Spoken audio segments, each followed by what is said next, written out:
నేను నా మనసులో మాట చెప్పాలనుకుంటున్నాను. ఏం లేదు, మనం ఎంత వయసు వచ్చినా మన చిన్నప్పటి జ్ఞాపకాలు మాత్రం మనల్ని వదిలిపెట్టవు.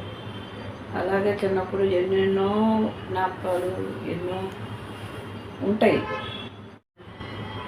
ఏంటంటే మనం వయసు పెరిగింది, కానీ మనం చిన్నప్పుడు చేసిన అల్లరి చిలిపి పనులు ఇవన్నీ మన ఎమ్మటే ఉంటాయి. ఈ మర్చిపోలేనివి మరపు రానివి కూడా. అలాగే చిన్నప్పుడు నేను చాలా చిలిపి పనులు చేశాను. అందరిలా కాకపోయినా మా ఇంట్లో మా అమ్మ, మా ఇల్లు, అమ్మమ్మ వాళ్ళ ఇల్లు, మా పెద్దమ్మ వాళ్ళ ఇల్లు అన్నీ దగ్గర దగ్గర అయ్యేసరికి మమ్మల్ని చాలా కండిషన్గా పెంచారు. అయినా కానీ జరిగిపోయినాయి. మా ఫ్రెండ్ ఒక ఆమె ఉండేది, ఆమె రోజు డబ్బులు తెచ్చేది, కానీ మాకంత అందుబాటులో డబ్బులు ఉండేవి కాదు. ఆ రోజుల్లో డబ్బు విలువ అలానే ఉండేది, వాళ్ళు దాయటం అలాగానే దాసేవాళ్ళు. కానీ రోజు ఆమె తెస్తుంటే నేను ఫీల్ అయిపోయేదాన్ని, నా దగ్గర డబ్బులు లేవని. అలా అని ఒకరోజు అమ్మమ్మ వాళ్ళ ఇంటికి వెళితే ఆమె చిన్న బీరువాలో పెరుగమ్మని డబ్బులు దాసింది. చూశాను, తీసుకున్నా. కానీ నేను చేసిన ఆ తప్పు నాకు అప్పుడు తప్పు అని అనిపించలే, సరదాగా అనిపించింది. మా ఫ్రెండ్కి అన్నీ కొనిపెట్టాను, తిన్నాము, అంతా బాగానే ఉంది. అమ్మమ్మ లెక్కకు వచ్చేసరికి డబ్బులు తగ్గినాయి. ఎవరు ఏంటి, నాకన్నా ఒక సంవత్సరం పెద్దాడు మా మామయ్య. మేమిద్దరం ఒకటే క్లాసు. కానీ తెలిసింది, మా మామయ్య చెప్పని తను ఆలోచించుకొని అడిగింది, కొట్టింది, అయిపోయింది. ఒక్క చిన్న తప్పు చేసినందుకు తర్వాత తన డబ్బులు పోయినప్పుడు ఎవరిని అడగల. ఎందుకు అడగల? నేను చేసాగాడి పెట్టి తప్పు నేనే తీసుంటాను అని నన్ను మళ్ళీ కొట్టింది. కానీ నేను తీయలేదని ఎంత బతిలాడి చెప్పినా వినకుండా చేసింది. తర్వాత మామయ్య తీశాడని తెలిసింది.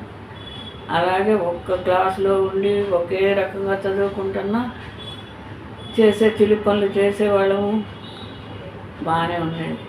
ఒకటి మొదలు చివర మొదలు అని అనుకుంటాం కదా, ఆ విషయంలోకి వచ్చేసరికి నేను నా సబ్జెక్టులు వచ్చి ఇంగ్లీషు, సైన్సు, తెలుగు, ఈ 3 సబ్జెక్టులు నేను ఫస్ట్ వచ్చేదాన్ని.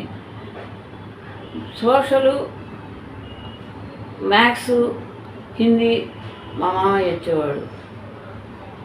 ఎందుకంటే పోటీ పడి చదివేవాళ్ళం, ఒకటే క్లాస్ కాబట్టి. ఎందుకంటే ఇంటికి వెళ్తే తంతారు, అందుతో మార్కులు తగ్గినాయంటే ఇవ్వాలంటే అంతగా పట్టించుకోవటంలా. ఆ స్కూల్ వాళ్ళే చదువుతున్నారు, ఇన్ని మార్కులు వచ్చినాయి, మీ అబ్బాయి పరిస్థితి మీరిదని. అప్పుడు అట్టా ఉండేది కాదు, ఇంట్లో వాళ్ళే పట్టించుకునేవాళ్ళు. సంవత్సరానికి 70 రూపాయలు ఫీజు కట్టడానికి ఎన్ని బాధలు పడేవాళ్ళు అమ్మవాళ్ళు.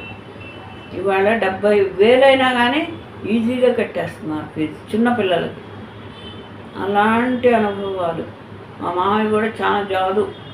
అంటే ఇప్పుడు చనిపోయారు.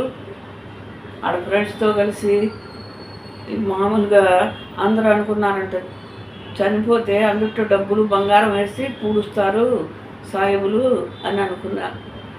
అందుకని ఫ్రెండ్స్ని తీసుకెళ్ళి ఆ శవాన్ని తీసి అందుట్లో ఏమీ లేకపోతే మళ్ళీ కప్పు పెట్టొచ్చి ఇలా చేసిన రోజులు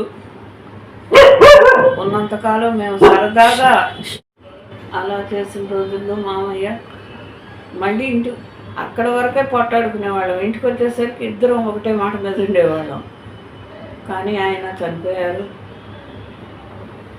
ఆ చిన్నప్పటి ఆలోచనలు నేనేదన్నా తప్పు చేస్తే ఇంటికి వెళ్ళి చెప్పేవాడు, ఏది ఆపేవాడు కాదు. కానీ నాకు మేనమామ అవటం వలన నేను చెప్పగలిగేదాన్ని కాదు, నాకు ఆ మాత్రం గౌరవం ఉండేది. అందుకని ఆ రోజులన్నీ ఒక రకంగా జరిగిపోయినాయి. ఒకసారి తెలుగులో మా తాతయ్య చిన్నప్పుడు సంస్కృతం కూడా నేర్పారు. బాగా పద్యాలు అన్నీ నేర్పటం వల్ల నేను తెలుగులో చాలా క్లవర్గా ఉండేదాన్ని. ఫస్ట్ మార్క్ ఎప్పుడు నాదే, రెండో వాళ్ళకి వెళ్ళేది కాదు. అలాంటిది మేము చదివింది తెలంగాణనే, కానీ ఆ తెలంగాణ సారు తప్పు చదివాడు.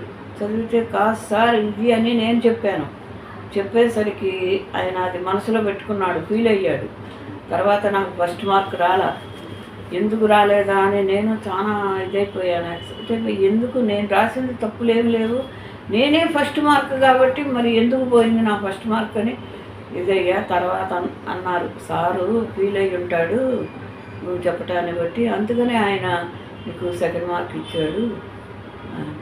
ఇట్లాంటి 1, 2 కాదు, అన్నీ ఉండేవి. ఇవాళ పిల్లల్ని తల్లిదండ్రులే ప్రోత్సహించి గేమ్స్ ఆడమంటున్నారు. ఆ రోజుల్లో ఎప్పుడో నవంబర్ 14థ్కో ఆగస్టు 15థ్కో ఆటలాడమంటే కాళ్ళు పట్టుకుపోయి చచ్చిపోయేవాళ్ళం 4 రోజులు నడవలేక. అట్లా ఉండే రోజులు. ఇవాళ ఏముంది, పిల్లల్ని చదివించడం, డబ్బులుంటే చాలు చదివించగలరు. పెన్ను పోతే పెన్ను పోయిందని చెప్పడానికి భయపడేవాళ్ళం. అలాంటి పరిస్థితుల్లో చదువుకున్నాం. కానీ మా అదృష్టం ఏంటయ్యా అంటే మా అమ్మవాడు మమ్మల్ని అన్న కష్టాలు పడ్డా చదువులో తక్కువ చేసేవాళ్ళు కాదు. బాగానే చదువుకున్నాం. ఇవాళ డిగ్రీలు లేకపోయినా మా పిల్లలకి మేము చెప్పుకోగలిగేంత శక్తిలో ఉన్నాము. ఇది మా చిన్నప్పుడు చిలిపళ్ళు మీరు చేసుంటారు, చేయలేదని కాదు, ప్రతి వాళ్ళకే ఉంటాయి. కాబట్టి ఇట్లాంటివే మనకి ఈ ఆఖరి జీవితంలో వచ్చేసరికి కొన్ని సంతోషాలకు మూలమవుతాయి. అదే నేను చెప్పేది. మీలో కూడా ఉన్నాయి, మీరు నెమరు వేసుకోండి ఒకసారి. అప్పుడు ఆ సంతోషం మన మనసు ఆస్వాదిస్తుంది. ఇదే నేను చెబుతున్నాను. ఏమన్నా నేను చెప్పేవాటితో చెప్పచ్చో చెప్పకూడదో, తప్పులు ఉన్నాయో అనేది నేను ఆలోచించట్లేదు. నా మనసుని నేను బయట పెట్టుకుంటున్నాను. నా మనసులో మాట మీకు చెబుతున్నాను. అది మీకు నచ్చినట్టయితే సబ్స్క్రైబ్ చేయండి, లేదంటే మీ ఆలోచనలు నాకు తెలియజేయండి కామెంట్ రూపంలో. ఇది నేను చేస్తున్నాను. నా ఎంజాయ్మెంట్ ఇవాళ చిన్నప్పటి రోజులు నా మనసుకి తగిలినవి మీకు చెప్పుకుంటుంటాను. ఇది ఓకే.